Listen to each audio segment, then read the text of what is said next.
Hey folks, so this is it. This is our final lecture for the semester. And I'm going to preface this by saying I'm not actually going to test anything that comes from this section. So if you'd prefer to skip this, you are more than welcome to do so. But if you're interested in learning a little bit about health conditions of older adults, especially those that are struggling with Alzheimer's disease or other types of dementia, and you want to learn about some comorbid things that you might want to look for, this is a good lecture to listen to. And so we're going to go ahead and start talking a little bit about the phenomenon of delirium. Now, it's been estimated that delirium can happen in up to 15 to 40% of older hospitalized patients. That's especially true if those patients are in the ICU, and in roughly 80% of patients prior to death. And generally, 14% of patients 65 years and older that make it to the ER. And you can kind of see some of the sources that estimate these. Generally, we do find that patients with underlying cognitive impairments are going to be a lot more likely to develop delirium, and that will include patients that are dealing with dementia because they are having those cognitive impairments. So what does delirium look like? Generally, this is confusion that develops over a period of a couple of days or weeks. It's generally trouble with attention, focusing, or concentrating, and it's something that kind of waxes and wanes. Like some days, some minutes you'll be really good, other moments you'll feel very, very confused. Fluctuating sleep disturbances, erratic, uncharacteristic, or inappropriate behaviors, hallucinations, particularly visual ones, and paranoia. But wait. There's more.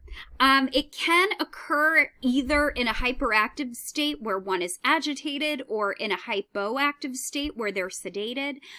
This will often go unrecognized, and generally acting normal during one assessment by a doctor does not necessarily rule that out. That could be a period of wax rather than wane. Or it could be during a waning period of delirium.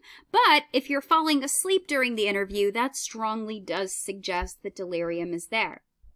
So what do we do if we suspect this? Well, first, we need to evaluate. So consider delirium in any patient that is showing a cognitive impairment, and determine and try to correct that cause. It will typically be because they're over-medicated or the medication is a heavy dose. Treatment will ultimately vary depending on that cause. This could include things like regulating blood sugar and insulin, regulating acetylcholine, and so on. So how does this fit with dementia? So I kind of wanted to remind you that generally if you see dementia, you are going to see some pretty common warning signs. You are going to have trouble with memory or judgment. I mentioned this in lecture 37. The previous lecture, word finding will be an issue. Language is based off of long-term memory and experiences. As the brain atrophies, it will be harder to find the words you need. Taking medication incorrectly, forgetting that you took it and taking more.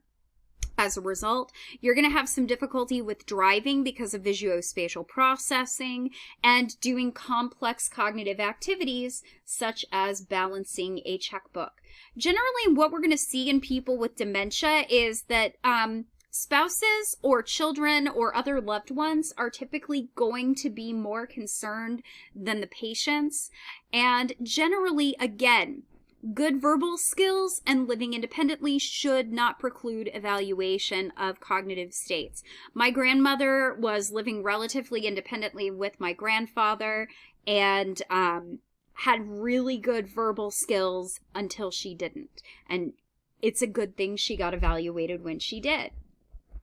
So if we want to make a diagnosis of dementia, we need to look at the history of the person, and we need to be looking at this from multiple sources. So we not only need the patient's subjective experience, we also need other sources of information from spouses, from children, from friends, from other family members, siblings, and so on. You do need to rule out delirium and any cause that could be reversed. It could be that this is actually a stroke or something like that, and there's a way that you can manage that you really can't with dementia.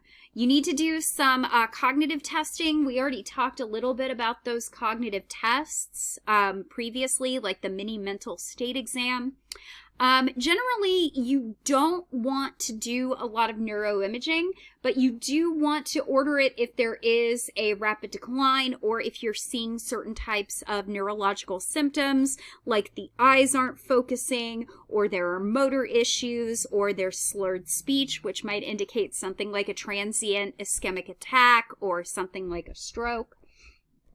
And then finally, depression, which is something that we also know is quite common in older adulthood. So here is kind of the prevalence of depression. Generally, we're going to see that in the elderly, depression can be incredibly common. That's especially true if one is sick. We generally tend to see that sick females tend to report greater incidence of depressive symptoms. Sick males also will, especially later on in life. But in general, by and large, you can kind of see that all of these numbers increase as you go up, which means that as you get older, you do have a risk of there's a greater risk of developing those symptoms. Generally, like I said, sick is associated with a greater prevalence. Females also report a greater prevalence than male patients, and generally you will see an increase in the later years of life. Now, depending on who you're dealing with, depression may often present as a physical symptom. Do not rule out depression if people aren't feeling sad, but they are reporting physical symptoms like fatigue or pain or gastrointestinal problems. And generally, we do find that they're a lot more likely to admit to mental health symptoms in writing compared to in person. That's especially true for older adults. Many of them are from a generation where mental health was not as talked about as it is right now, and they might be incredibly uncomfortable with discussing mental health symptoms. And so if you can find a way to get them to open up to you by doing this in writing, I would recommend doing that. So here are kind of some examples of depression inventory that might help. Are you satisfied with your life? Have you dropped many of your activities or interests? Do you feel that your life is empty? Do you often get bored? Are you in good spirits most of the time? Are you afraid that something bad is going to happen to you? Do you feel happy most of the time? Do you often feel helpless? Do you prefer to stay at home rather than going out and doing new things? Do you feel you have more problems with memory than most? Do you think it's wonderful to be alive now? Do you feel pretty worthless the way you are now? Do you feel full of energy?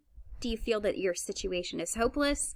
Do you think that most people are better off than you are? So there are certain responses here that will indicate potential depressive symptoms.